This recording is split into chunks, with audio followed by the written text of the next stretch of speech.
পরিষদ সদস্য, শুরা, থানা আমির এবং থানার বিভিন্ন পর্যায়ে দায়িত্বশীল এবং আমার সামনে উপস্থিত সম্মানিত ইউনিট সভাপতি, সেক্রেটারি ভাই এবং বোনেরা, আসসালামু আলাইকুম ওয়া রাহমাতুল্লাহি ওয়া বারাকাতুহু। প্রিয় ভাই এবং বোনেরা, আল্লাহর দয়া এবং অনুগ্রহে, রব্বুল আলামিনের অনুগ্রহে আজকে আমরা একটু উন্মুক্ত মাঠে কথা বলার সুযোগ পেয়েছি। এটা আমরা আমাদের চেষ্টার মাধ্যমে হয় নাই, এদেশের রাজনৈতিক দলের মাধ্যমে হয় নাই।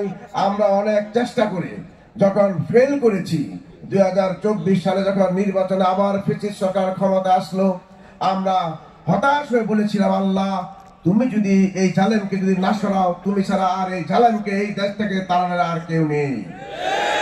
তখনই শুধুমাত্র আল্লাহ তার দয়া অনুগ্রহ দিয়া আমাদের দেশের তৌহিদি ছাত্র জনতাকে এমন ভাবে উজ্জীবিত করলেন, তাদের অন্তরে এমন ভাবে জজবা সৃষ্টি করলেন, বুলেটের আঘাতে তারা মৃত্যুবরণ করেছে, তীর তীর করে রক্ত ঝরেছে, কিন্তু জালেম সরকারের জুলুমের বুলেটের মোকাবেলায় তারা পিছপা হয় না। তাদের এই রক্তের বিনিময়ে কি আমরা বৃথা দিতে পারি? আমরা যদি এই দ্বারা এই রক্ত দিল, চোখ দিল, জীবন দিল, পা দিল, এখনো হাসপাতালে কাতরাচ্ছে, তাদের একটাই আশা ছিল জালেম সরকারের জুলুম, অন্যায়, অনিচার, ব্যভিচার, লুটপাট, হামলা, মামলা, খুন এবং রাজধানী থেকে দেশবাসীকে উদ্ধার করতে হবে। এই দেশে আবার শান্তি ফিরে আনতে হবে। শান্তি ফিরে আনার স্বার্থেই আমাদের সন্তানেরা জীবন দিয়েছে, রক্ত দিয়েছে, চোখ হারিয়েছে, পা হারিয়েছে। মানে ঠিক কিনা প্রিয় ভাই? যে শান্তির জন্য রক্ত দিল, জীবন দিল, সেই শান্তি যদি আমরা ফিরে আনতে না পারি, তাহলে আমাদের সন্তানদের রক্তের সাথে কি গাদ্দারি করা হবে না? বেঈমানি করা হবে না? বিশ্বাসঘাতকতা করা হবে না?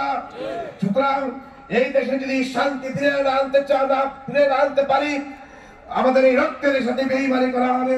সুতরাং আগামী দিনে আমাদের সন্তানদের রক্তের বদলা নিতে যে বাংলাদেশের মানুষকে, সকল ধরনের মানুষকে সাথে নিয়ে এই দেশে এমন একটি সমাজ বা রাষ্ট্র কায়েম করতে হবে, যারা ক্ষমতা গেলে এই দেশের প্রতিটি মানুষের ঘরে শান্তি পৌঁছে দিতে সক্ষম হবে।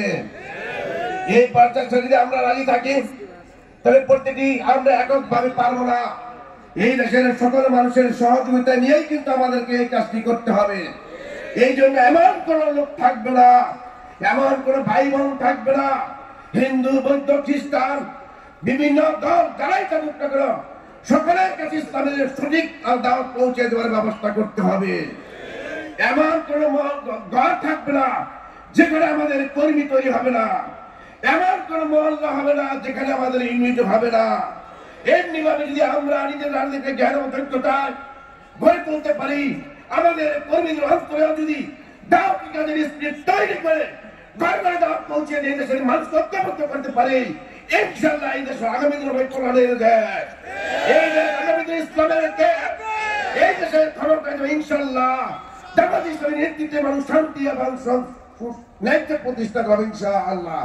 আল্লাহ আমাদের সবাইকে এই প্রচেষ্টায় যার যার থেকে ভূমিকা রাখার তৌফিক দান করুন। আমার তৌফিক ইল্লা বিল্লাহ। আসসালামু আলাইকুম ওয়া রাহমাতুল্লাহি ওয়া বারাকাতুহু।